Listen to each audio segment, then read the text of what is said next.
Welcome to the next video about atomic spectroscopies. And in this video, we are going to look at atomic absorption spectroscopy, while in the previous lecture, we had a look at the atomic emission spectroscopy. So in atomic absorption spectroscopy, we are dealing with the light absorption of the atoms, and we are measuring this light that is absorbed. So the processes that are occurring in the atoms are related to the ground state of the atom. So what happens is that the atoms that are on the ground state are being hit by a quantum, a light quantum, and due to the absorption of this light quantum, the atoms can go to higher excited states. And of course, as this absorption is taking place, the light intensity is reduced, and we are measuring how the light intensity is reduced. So compared to the atomic emission spectroscopy that we viewed before, here we deal with atoms that are on their ground state. So the atoms that we are studying here, so the ratio of these ground state atoms relative to all of the species of analytes is much larger.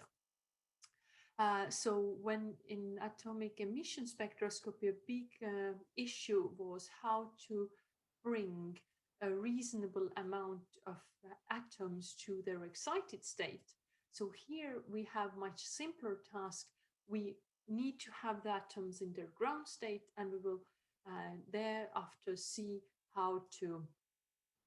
we will measure how they can be excited by the light. So we would like a large part of our atoms to be on the ground state, and this is much simpler to achieve.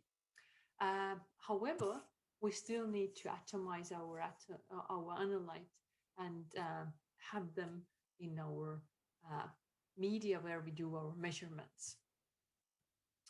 And the instrumentation scheme is very similar to the atomic emission.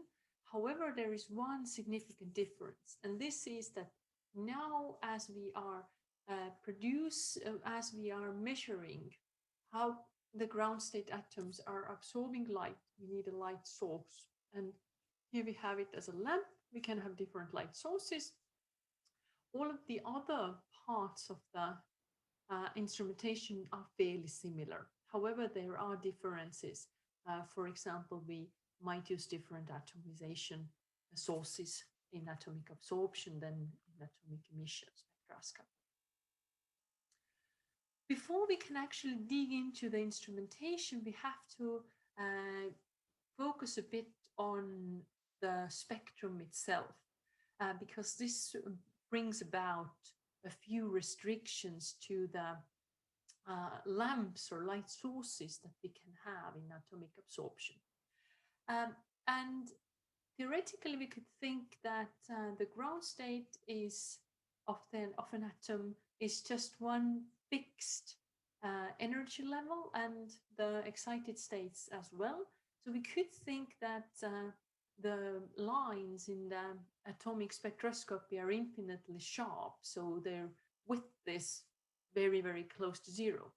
However, actually all lines do have a width, and this width can become a bit narrower or a bit sharper depending on exactly the processes that are occurring in our atomization source. All lines have a natural line width, and this line width is caused by the fact that both the ground state and the excited state have specific lifetimes. So if these lifetimes would be infinite, then of course the line width would be zero according to the Heisenberg uncertainty principle, but they are not, and therefore we also have natural line width. And the numerical value can be estimated from the uncertainty principle. So for example, if we have a sodium line at 253.7 nanometers, then the natural line width is about 10 in the power of minus 4 nanometers. So very, very, very tiny, but still the width is there. There are also other sources which make the lines of the atoms in the absorption spectroscopy, as well as actually in the emission spectroscopy, somewhat wider. An important source is also collisional or pressure broadening. And collisional broadening can have actually two reasons. One of them is that if an atom has been brought to an excited state, and this atom in the excited state collides with other gas molecules in our environment, then the excited state lifetime is shortened and and our atom returns to the ground state faster than it would normally without these collisions occur. So therefore, the collisions influence the lifetime of the excited state, and with this make the lines wider. There is also another source, and this is that during the collisions of our atoms and other particles in the environment, the atom's energy levels can be slightly changed so that the energy of our specific excited states can become a bit higher or a bit lower. So this means that collisional broadening can actually change the energy that is required for the atom to go from the ground state to the excited state. And of course, this collisional broadening, as the name suggests, depends on how many collisions happen with our atoms of interest. And these collisions, of course, increase when we have higher temperature, because higher temperature means more collisions between particles, as well as when we have higher density in our environment, in our atomization source where we carry out our measurements.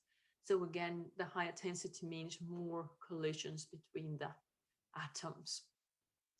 So as a comparison to the natural line width, the collisional broadening is about an order of magnitude larger or a bit more. And lastly, another important source of line broadening is Doppler effect. And this comes when an atom that we are analyzing is very rapidly either moving towards the detector or away from the detector. And then the energy that is being emitted is slightly either having a longer or a shorter wavelength than it would be if it would either not move or would move perpendicular to the direction of the detector. This is also, for example, something which is experienced with sound waves as well. Maybe you have heard about the saying that trains that arrive to the stations are happy trains, while departing trains are sad trains. And this actually comes from a Doppler effect. So trains which can't arrive to the station, even though the train is peeping at the constant rate while being in the station, the listener hears it as accelerating peeping. So this makes the train happy, while a departing train, even though again it is actually peeping in a constant rate, for a listener in the station from which the train is departing, this is becoming slower and slower and slower over time. So kind of sad train effect can occur. But here we don't have sound waves, but we have light waves, but the same thing occurs for our atoms. And Doppler effect is usually slightly larger than is the collisional broadening. So again, about actually more than an order of magnitude larger than the natural line width of the atoms. So as a result, the absorption bands of the atoms are usually in about 0.0x nanometers. And our filters, interference filters that we have used, for example, in molecular ultraviolet absorption spectroscopy are the narrowest a few nanometers. So this means that they are actually very, very much wider than are the bandwidth of the atoms that can absorb this light. And this actually causes a bit of problems and brings about a need for extra design lamps for atomic absorption analysis, which we call HALOC cathode lamps. Let's first also look why this is needed then. So let us now assume that this is a light intensity with a specific width that is coming from the lamp. And for example, maybe a continuous spectrum lamp and a monochromator, a filter. Let's say it absorbs, it passes 1 nanometer line bandwidth through the monochromator, which is actually less than usually can be achieved. And now when we have a very, very tiny atom bandwidth, then when we start adding our analyte here, then we see that tiny part of this light intensity is being absorbed. So when we increase the concentration, we see that part of it is absorbed. But what we also see is that even though the concentration increases, most of this light is still passing on to the detector. This we see by the fact that the gray area is still much, much larger than is the part of the gray area that is being absorbed by the atom peak here. And you might guess already from here that this brings about a few problems. In order to measure the reduction in the intensity of the light accurately, the change in the intensity should be reasonably large. So at the moment, what happens is that even at the highest concentration, we are actually comparing a very large light intensity that is without the presence of the analyte with still a very, very large intensity of the light that is produced when the analyte is, that is still reaching the detector when the analyte is present at the highest concentration. So this means that the I0 and the I in the Lambert-Beer equation, when we calculate the absorbance, are very similar. So we see problems in the detection limits. However, if we would now take a much narrower bandwidth compared to our atomic line width, so this is a relative graph, then we see that when the line width that comes from the lamp is much narrower, then we see a proportional change in the intensity. And this, of course, is much better for the detection. However, this is also important for actual linear relationship between the absorbance and the concentration. So here is an example. So this 0% means that there is no additional light besides the light that is directly at the bandwidth of the analyte, while when the percentage of the light that is not affected by the atom's absorbance, so the light that is off from the atom's bandwidth, is increasing, the linearity is significantly decreasing here.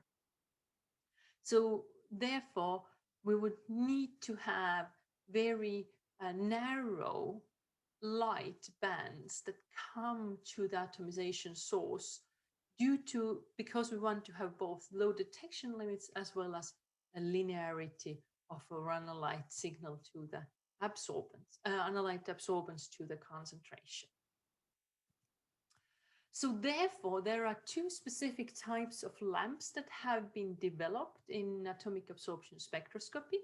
And these lamps are especially developed keeping in mind this restriction of getting as narrow as possible line width directly already in the lamps.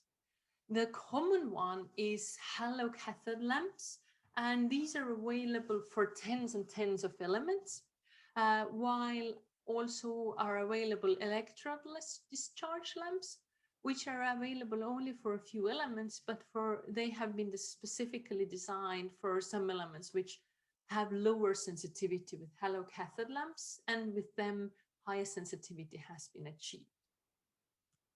So let's now look what happens in the HALOC cathode lamp.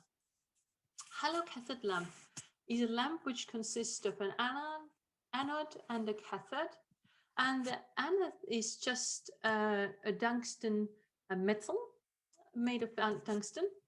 And the cathode is additionally covered with a metal that we are interested in analyzing. So for example, if we want to analyze, let's say, calcium, then we cover this HALOC cathode lamp with a calcium, with an elemental calcium. This lamp is filled with argon, and the window here is made of quartz so that it would be transparent to the ultraviolet light as well that is and can be produced here. So when the voltage that is applied between the anode and the HALOC cathode lamp, then the argon here in this surrounding of the lamp is ionized to the argon cations and electrons. And of course, the argon cations start moving to the HALOC cathode, and when they are accelerated towards the cathode, then they get a very high speed, and with this high kinetic energy, they are able to kick out from this HALOC cathode lamp coverage some of the atoms of the element that we are interested in. So for example, calcium, and not only atomic calcium, but also they are able to excite this calcium to its excited state or states. So this means that with this process, we produce to the gas phase excited state atoms of interest. So for example, excited calcium atoms. And this process is called sputtering. These excited state calcium atoms, of course, can go down to the ground state, and they can go either by giving off heat or by emitting a quant. And of course, when they emit a quant, this light quant can exit from the quartz window and then be directed to where we want to use it for analyzing the spectra of our sample. And because here the temperature is much, much lower than it is in the atomizers that we are using, the line widths here in the HALOC cathode lamp are much narrower than are actually in the samples, in the atomizer occurring for the atoms that we are interested in analyzing. Now when we have the light from our lamp, which has a very nice narrow bandwidth, then we can direct this to the atomization source and start analyzing our analytes. And there are two common atomization sources, flame and graphite furnace. And flame is usually used, it can be a propane air flame, as was in case of atomic emission spectroscopy for alkali metals, but even more often it is either acetylene or hydrogen with air, or with denitro oxide, which are more efficient oxidants and therefore produce slightly higher temperatures. So this guarantees that atomization is very, very efficient. However, here we have to keep in mind that we do not need to excite the atoms compared to atomic emission spectroscopy. So these temperatures are usually very much okay, because our main goal is to atomize all of our analyte atoms.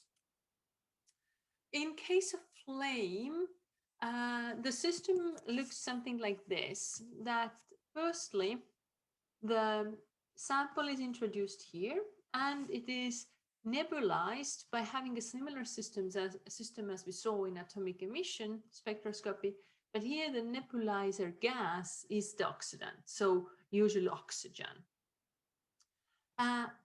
In this chamber, directly after atomization, it is mixed with an additional oxidant as well as a fuel, then usually acetylene, or can be hydrogen as well.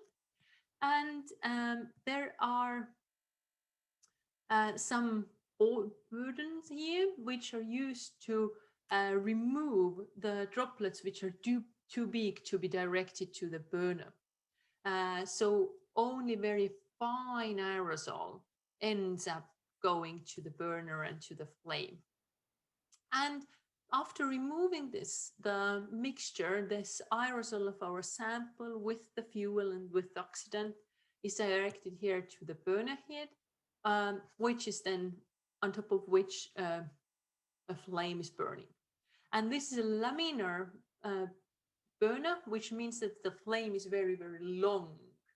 And this is used to achieve a very long path length, optical path length in our atomic absorption spectroscopy. So this is similar to, for example, molecular spectroscopy, when we just take a very long cuvette. So this flame is kind of our cuvette here. So the longer we make our flame, the longer optical path length we have. So potentially having a better sensitivity here. How the absorption is now measured from this system is that the HALOC cathode lamp light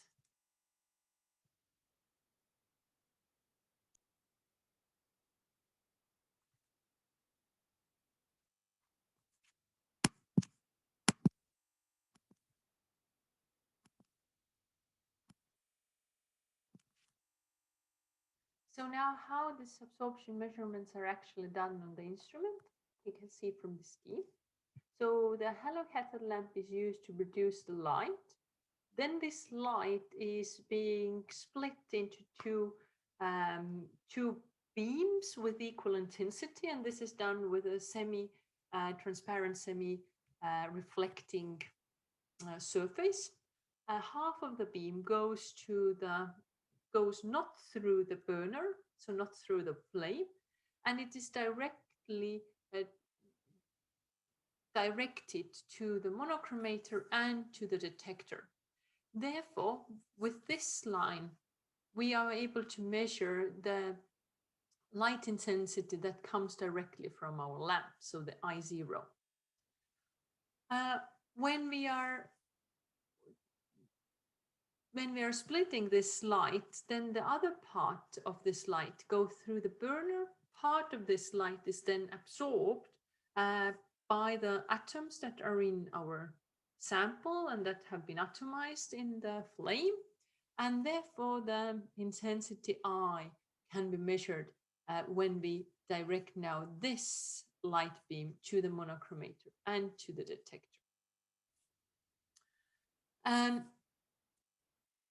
So when we look at a photo of this equipment, then this instrument without the cover looks something like this.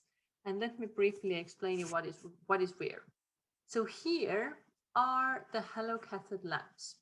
Usually the lamp holder has place for a few lamps, because most of the HALOC cathode lamps are either single elements, so they can be used only to analyze one element, or they have up to 3 elements. So if the instrumentation is used to measure multiple elements over a short period of time, then it's wise to have multiple lamps here, and most of the instruments have this place here. Then here under a dust-free cover are the optics parts, which include a chopper and a reflective surface, which then divides the beam. Here you can see the flame, so a laminar flame here. There is no flame at the moment, but you see how the burner that holds the flame is looking like here. This part here is the flame initiator, and back from here go other parts of optics as well as a detector. The sample is introduced here through the nebulizer that is not very well visible here. Now, it's still very important to obtain good sensitivity in the atomic absorption spectroscopy. And what needs considering here is the part of flame where we are doing our measurements. And usually one of the first operations in doing atomic absorption measurements is optimizing the part of the flame where we are doing the measurements. And important here are a few facts. So firstly, the temperature of the flame is increasing first. So we start with relatively low temperature, but then the temperature is increasing until it starts decreasing again. So somewhere in the middle of the flame is the hottest. However, there are also other processes that need to be taken into account. And this can be well viewed here on the example of the three metals that can be analyzed with atomic absorption spectroscopy. And here is the absorbance, so the sensitivity of these elements been plotted against the height from the burner tip, so how far the measurements have been done. So first, of course, when we go up in the distance from the burner tip, then the atomization efficiency of the analyte should be increasing. And this can be seen here very well for silver. Silver is a very stable metal, so the longer the atoms are in the flame, the more the atomization occurs and the better signals we get, the larger is the absorbance. However, for example, for magnesium, we see that there is an increase, but then comes a decrease. And this can happen, for example, due to other interfering reactions that may occur in the flame. So flame is not a very inert environment. So this means that, for example, oxidation and other reactions can be occurring to the atoms. And this, on the other hand, can decrease the sensitivity of specific metals. And this is here also seen for magnesium. So in the middle of the flame, a magnesium has its highest sensitivity, but after this, magnesium oxide is being formed and the absorbance decreases again. For chromium, which forms very, very stable oxides, this process starts already at the very bottom of the flame. So immediately when chromium atoms are formed, chromium oxide starts forming, and actually then absorbance as well as the sensitivity of the measurement is decreasing along the height of the flame. So therefore what we see from here is that there isn't one single rule in which part of the flame the measurements need to be done, but this needs optimizing depending on the analyte.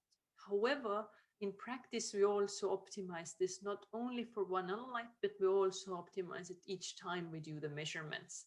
So to be absolutely sure that we are measuring at the very best part of the flame. Now, we also need to take into account that in addition to the lamp, light from the flame is reaching the detector. So therefore, we can say that the total amount of light that is reaching the detector is actually lamp plus flame. And there are two measures that are taken to reduce this intensity of the light that comes from the flame to minimize their impact on our sensitivity and linearity. The first is, of course, that we use a monochromator to filter out as much of the light as possible, so that we would have only a very close band. But other part is by actually measuring the light that is coming from the flame.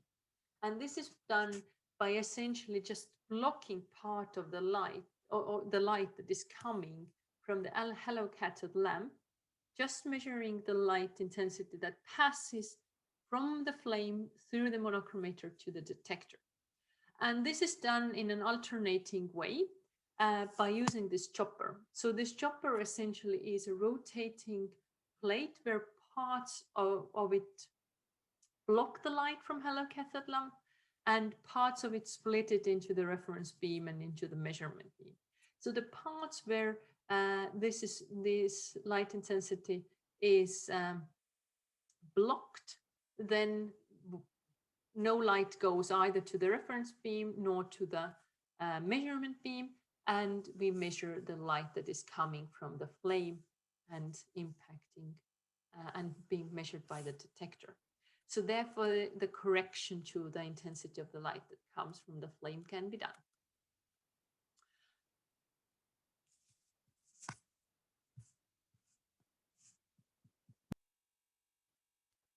Now, additionally, the background is not only the light that comes from the flame, but also some species that are present in the flame, for example, molecular species, can absorb light at our analytical wavelength, so the wavelength we are using to do the measurements.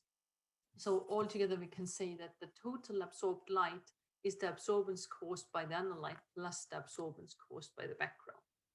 And to correct this background absorbance, we use another lamp usually, which is a continuum spectral deuterium lamp.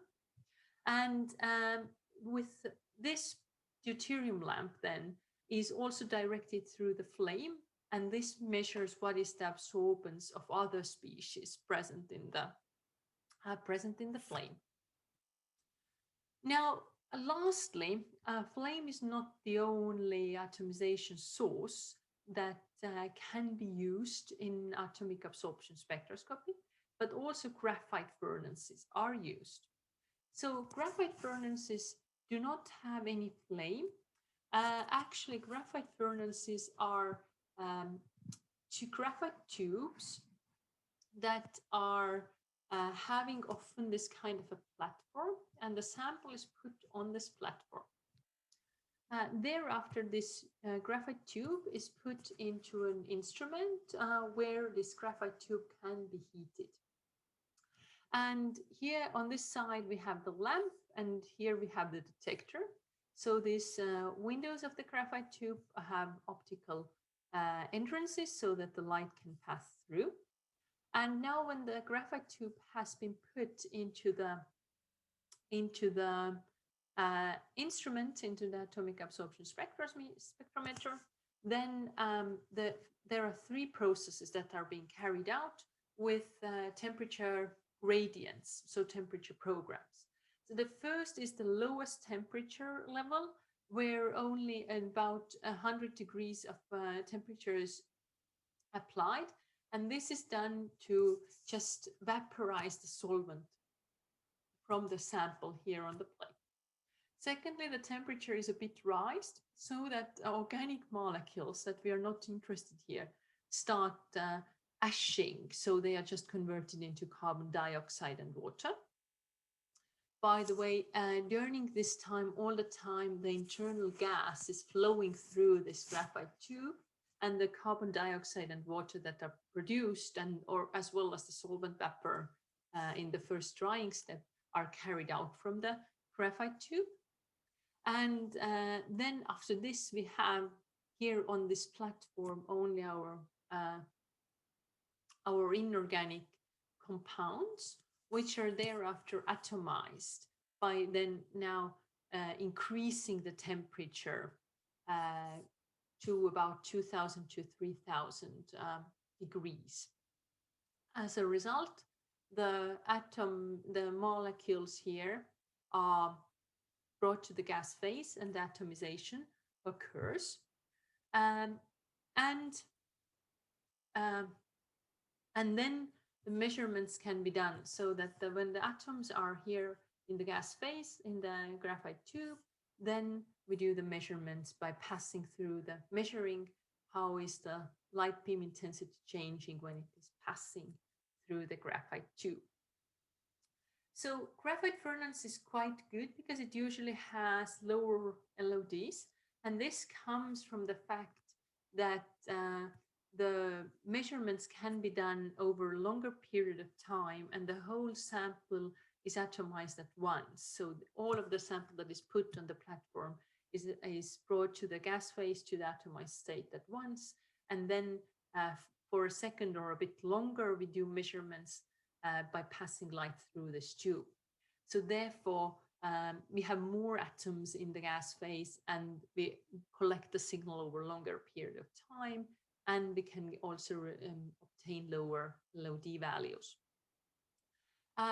Here, the signals are not continuous as they are in flames, where we continuously are adding sample to the flame, but rather they are similar to transients, or they look like chromatographic peaks, where when the sample